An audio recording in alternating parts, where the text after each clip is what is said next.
बच्चों, आज हम पढ़ने वाले हैं कक्षा 7वीं गणित, जिसमें पाठ 6 शुरू करेंगे और त्रिभुज और उसके गुणों के बारे में हम देखेंगे। इसमें हम पढ़ेंगे जो बहिष्कोण होता है। बहिष्कोण जो त्रिभुज के बाहर बना हुआ कोण है, उसका हम मान किस प्रकार से निकालेंगे, इस वीडियो में हम डिस्कस करेंगे। वीडियो के साथ आप लगातार जुड़े रहें, स्किप ना करें। अगर आप वीडियो को पूरा देखते हैं तो आपको सारे सवाल समझ में आ जाएंगे। नए हैं अगर चैनल पर, तो चैनल को सब्सक्राइब करें, वीडियो को लाइक करें और अपने दोस्तों के साथ शेयर भी करें।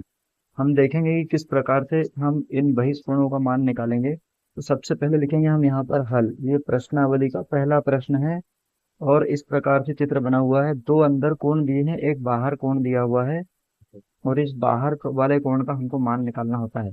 तो हम देखेंगे इसका मान किस प्रकार निकालते हैं। तो इसको बोलते हैं बहिष्कोण। बहिष्कोण, इसका जो मान होता है वो सुदूर सुदूर अंतः कोणों का योग। तो हम देखेंगे कि बहिष्कोण जो है वो हमारा है x, और सुदूर का मतलब होता है इसके पास वाले को, इसके पड़ोसी को छोड़कर। ये पड़ोसी है, इसको छोड़ के जो दूर वाले दो कोण दिए हैं इनको हम जोड़ देंगे। योग का मतलब जोड़ना। 50 अंश में हम जोड़ देंगे 70 अंश। तो जो x का मान आएगा 5 और 7 12, तो 120 अंश जो है वो हमारा बहिष्कोण हो जाएगा। तो x बराबर आ गया हमारे पास 120 अंश। इस प्रकार से इनको हमको हल करना है। बहुत ही सरल प्रश्न है, कुछ ही प्रश्न मैंने लिए हैं। यहाँ पर हम दूसरा वाला प्रश्न हल करेंगे। हल, इसमें भी हम लिखेंगे ऐसे ही, बहिष्कोण बराबर सुदूर अंतः कोणों का योग। मैंने लिख रहा हूँ क्योंकि बार बार लिखेंगे समय खराब होगा, वीडियो लंबा हो। फिर यहाँ लिखेंगे इस x बराबर, इसका जो पड़ोसी कोण है उसको हम छोड़ देंगे और जो दूर वाले कोण है उनको हम जोड़ देंगे। लिखेंगे 65 धन 45। तो x का जो मान आएगा वो आएगा 5 और 5 10 की शून्य, हासिल का आएगा 1, 6 और 4 10 और एक हासिल का, ये हो जाएगा हमारा 11। इस प्रकार x का जो मान है वो आ गया हमारा 110 अंश। इस प्रकार हम इसको हल कर सकते हैं। बहुत ही आसान प्रश्न है। अगला प्रश्न हम देखेंगे। त्रिभुज ऐसा बना हुआ है और ऊपर की साइड x दिया हुआ है, तो वैसा ही इसको भी हल करेंगे। हम देखेंगे कि जो इस ये लाइन लिखी हुई है, हमको हर हर एक प्रश्न को हल करते समय लिखना है। तो हम यहाँ लिखेंगे x और इसके पड़ोस में जो कोण है उसको छोड़ना है, और जो दूर दिए हुए दो कोण है उनको हमको जोड़ देना है। तो 30 अंश और 60 अंश हम जोड़ देंगे। तो जो x बराबर हमारा आएगा 30 और 60 को अगर हम जोड़ेंगे तो ये आएगा हमारा 90 अंश। इस प्रकार x का जो मान है वो आ गया हमारे पास 90 अंश। तो बहुत ही सरल प्रश्न है। इसके बचे बचे हुए शेष प्रश्न है तो आप स्वयं हल कीजिए, क्योंकि क्या है, जितनी प्रैक्टिस आप करेंगे आपको उतना ज़्यादा कॉन्फिडेंस मिलेगा। अब इसकी जो दूसरे प्रश्न में दिए हुए प्रश्न है वो इसी से जुड़े हुए हैं, लेकिन थोड़ा सा अलग है। इसमें अंतः कोण ज्ञात करना है।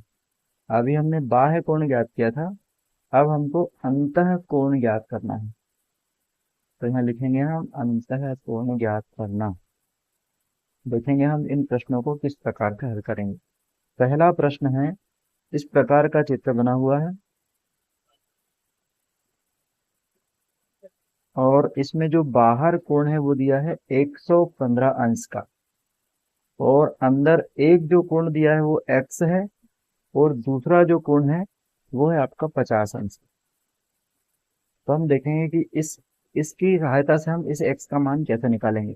तो हम इसमें वही लाइन वापस लिखेंगे, बहिष्कोण।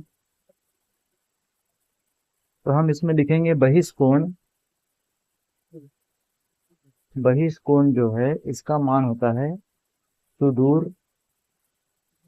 सुदूर अंतः कोणों का योग। तो हम लिखेंगे जो बहिष्कोण का मान दिया है वो है 115 अंश। सुदूर अंतः कोण में x और 50, इसके पास वाला कोण छोड़कर जो दूर है उन्हीं को बोलते हैं सुदूर अंतः कोण। तो x धन आएगा 50 अंश। अब इस 50 को हमको उधर लेकर जाना है बराबर के, तो ये ऋण का हो जाएगा। तो लिखेंगे 115 अंश ऋण 50 अंश। बराबर के उधर केवल x बचेगा। घटाएंगे, 5 में से शून्य गई तो 5 बचेगा, और 11 में से 5 जाएगी तो 6 बचेगा। इस प्रकार हमारे पास x का जो मान है वो आ जाएगा 65 अंश। एक और प्रश्न इसका देखते हैं। हम देखेंगे चित्र ऐसा बना हुआ है,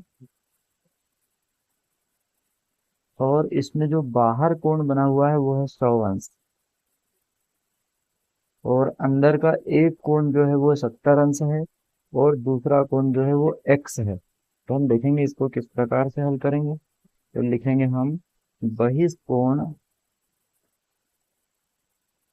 बहिष्कोण जो है वो होता है सुदूर, सुदूर अंतः कोणों का योग। फिर बहिष्कोण का जो मान है वो है 100 अंश। सुदूर अंतः कोण मतलब इसके पास वाला कोण छोड़कर जो दूर वाले दो कोण है वो, तो x धन आएगा 70।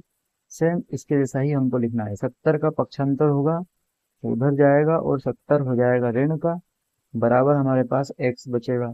100 में से 70 घटाएंगे तो ये हो जाएगा 30 अंश, बराबर हमारे पास बचेगा x। तो x का हमारे पास मान आ गया 30 अंश। इस प्रकार से हम प्रश्नों को हल कर सकते हैं। बहुत ही सरल प्रश्न है। प्रश्नावली में कुछ 5-5 6-6 प्रश्न दिए हुए हैं, आपको इनकी प्रैक्टिस करना चाहिए। और ये प्रश्नावली में बहुत ही सरल प्रश्न है। और उसके बाद अगली प्रश्नावली को हम करेंगे, इसके पहले ये सारे पार्टों के वीडियो डले हुए हैं, आप चैनल पर जाकर इनको जरूर देखें। और अगर वीडियो अच्छे लगते हैं इनको लाइक करें, शेयर करें, चैनल से जुड़ें और दोस्तों को सलाह दें। और चैनल को सब्सक्राइब करें, बेल आइकन को प्रेस करें, और उसको ऑल पर सेट करें, जिससे आपके पास नए नए वीडियो जो भी बनेंगे उसके नोटिफिकेशन टाइम से पहुंच जाए। Thank you.